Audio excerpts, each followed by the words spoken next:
atau karena mungkin ada baju yang hanyut atau apalah gitu. Yang jelas di situ Midah ngamuk kali sama Salimah, sengamuk itu. Dan kebetulan waktu itu Midah ini lagi datang bulan, Wak, lagi haid. Dan karena dulu tuh belum ada pembalut modern macam sekarang ya, jadi Midah kan cuma pakai alas kain aja tuh sebagai pembalutnya. Midah saking emosinya waktu itu, Wak, dia ngeluarin kain pembalut yang masih berdarah-darah itu, mohon maaf ya, terus dilempar ke muka Salimah.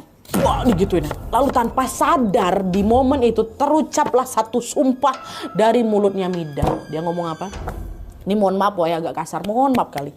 Dasar kau ya anak nggak tahu diuntung. Nanti kalau aku mati, ku cari kemanapun kau pergi. Aku korek-korek lubang pantatku sampai ku mati. Itu katanya, mohon maaf, agak kasar. Tapi itu yang dia bilang. Itu kata Midah ke Salimah. Nah karena Midah ini memang orangnya dasarnya suka pemarah. Sebenarnya Salimah tuh udah sering, Wak, denger Midah ini ngucapin sumpah serapah. Udah sering, udah nggak aneh lah gitu.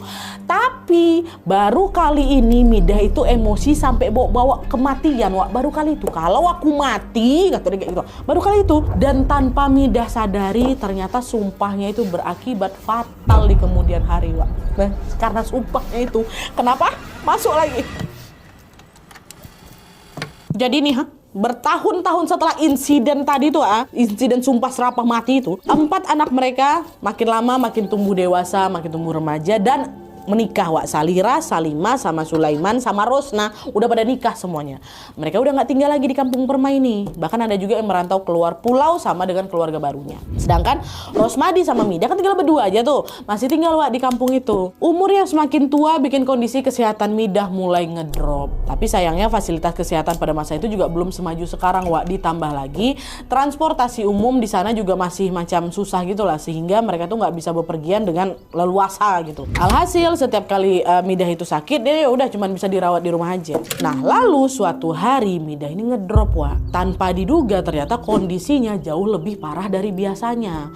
Rosmadi pun langsung lah itu kan pontang-panting, si suaminya ini langsung pontang-panting nyari kendaraan ya kan untuk membawa Midah ini ke rumah sakit. Tapi sebelum bantuan itu datang, Wak, Midah udah keburu nggak sadarkan diri. Dan pas Rosmadi ngecek denyut nadinya, Rosmadi pun sadar kalau Midah sudah tidak bernafas. Meninggal dunia Mak Midah ini.